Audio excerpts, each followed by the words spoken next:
Bonjour à tous, aujourd'hui un petit tuto pour faire un panorama, en l'occurrence avec un drone.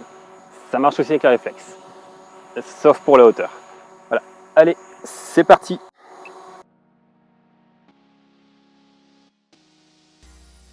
Il faut savoir qu'il y a quelques petites règles à respecter. Votre appareil photo doit être en mode tout manuel. Et quand je dis tout manuel, c'est vraiment tout manuel. Donc l'ouverture, la sensibilité, l'exposition et bien entendu la mise au point. Oui, parce que votre pose-mètre en fait va se mêler de la partie et comme à un moment donné, quand vous faites un 360, enfin 360 ou un 180 par exemple, pour un panorama, forcément il y a un moment donné où vous aurez le soleil qui sera quasiment dans le champ et donc ça sera vraiment surexposé. Et inversement, quand vous serez à l'opposé, ça sera un peu moins clair. Donc forcément le pose-mètre de l'appareil photo va modifier automatiquement les réglages de façon à ce que l'exposition soit correcte d'un bout à l'autre. Et donc comme je vous l'ai dit, d'un côté on a quasiment le soleil en pleine face et de l'autre côté on a le soleil dans le dos. Donc l'exposition va changer automatiquement. C'est pour ça qu'il faut vraiment le mettre en mode manuel. Pour ce qui est de la mise au point, en fait, c'est un peu plus sournois. Elle va avoir tendance à se faire de manière un petit peu aléatoire. Ça va pas forcément se faire au même endroit. Alors dès que je dis aléatoire, vos images seront nettes, mais la netteté ne sera pas forcément faite au même endroit. Et si vous avez un premier plan et un arrière-plan qui sont assez distants, là, vous allez avoir des différences de netteté d'une image à l'autre. Et sur le résultat final, sur le panorama, ça va vraiment se voir et ça sera vraiment dégueulasse. Donc votre appareil photo est en mode tout manuel, la mise au point est faite. Vous avez fait tous vos réglages, il est maintenant temps de passer aux prises de vue. Donc pour ça, rien de plus simple. Vous shootez, vous décalez, vous shootez, vous décalez, vous shootez, vous décalez, ainsi de suite. Oui, par contre, recroisez vos images d'au moins un tiers, oui, parce que forcément, Photoshop va utiliser la partie centrale de l'image, et l'image, dans tous les cas, elle sera un petit peu déformée.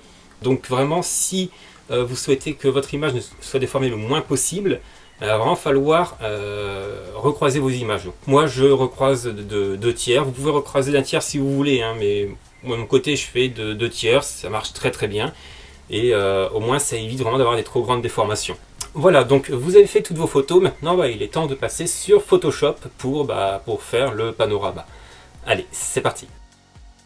Voilà, donc nous voilà devant Photoshop. Donc là, il faut aller sur Fichier, Automatisation et Photomerge. Pour ce qui est de la disposition, je laisse cocher en automatique et je coche également donc fusion des images. Ensuite, vous allez sur Parcourir, vous choisissez donc votre série de photos qui correspond au panorama et vous cliquez sur OK. Voilà, donc là votre ordinateur il va mouliner quand même un certain temps, mais rassurez-vous, il plante pas, il va vous donner l'impression qu'il plante, mais il plante pas, il est juste en train de bien carburer. Et une fois qu'il aura fini donc de faire ses traitements, donc il va calculer la différence qu'il y a entre les images, il va faire la sélection de ce qui va être utilisé pour le panorama, il va ensuite les fusionner et c'est là qu'on va voir donc le rendu de notre panorama. Donc une fois que Photoshop a terminé d'aligner les calques, de générer le panorama, vous allez vérifier quand même que le panorama est correct, que Photoshop n'ait pas fait n'importe quoi, ça peut lui arriver. Donc si c'est correct, vous allez recadrer l'image pour dégager les zones où il n'y a pas de pixels, dues aux déformations dont je vous parlais tout à l'heure. Et ensuite vous allez dans Calque et fusionner les calques visibles. Voilà.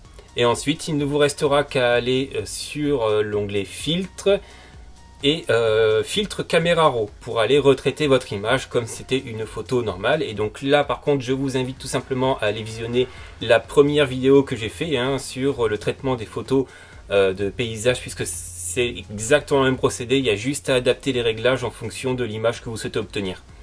Une fois que votre fichier a été retraité, il ne vous reste plus qu'à enregistrer votre panorama. Donc vous allez sur Fichier, Enregistrer sous, vous choisissez le nom de fichier que vous souhaitez donner, vous mettez en JPEG et vous cliquez sur Enregistrer. Voilà, j'espère que ce tuto vous aura plu. Si c'est le cas, n'hésitez pas à mettre un pouce bleu en l'air, ça fait toujours plaisir. Quant à moi, je vous dis sortez, faites des photos, amusez-vous. Et à la prochaine. Ciao tout le monde.